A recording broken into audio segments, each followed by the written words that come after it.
आर्थिक वर्ष समाप्तीमुळे देशभरातील बँका आजपासून सलग 3 दिवस सुरू राहणार। बँकांची ईदची सुट्टी रद्द, आरबीआयचे आदेश।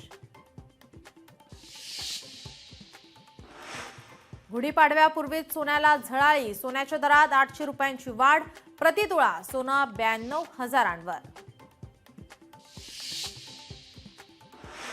अजित पवारांच्या वक्तव्यानं शेतकरी कर्जमाफीबाबत संभ्रम, शेतकऱ्यांनी पुढील 3 वर्ष नियमित कर्जाचे हप्ते भरावे, अजित पवारांचं शेतकऱ्यांना आवाहन, विरोधक आक्रमक।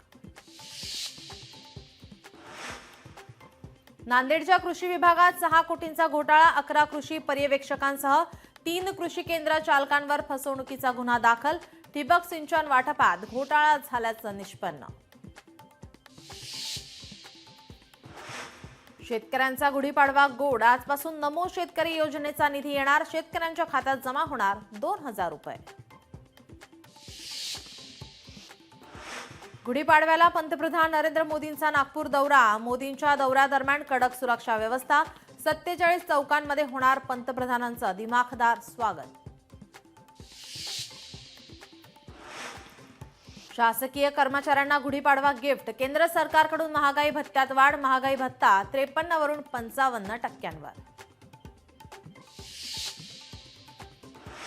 त्र्यंबकेश्वर येथील काँक्रिटीकरणाचा वाद वाढण्याची शक्यता, गोदावरीच्या प्रवाहासाठी काँक्रीट काढण्याचा निर्णय, भाजी विक्रेते विरोध करण्याची शक्यता।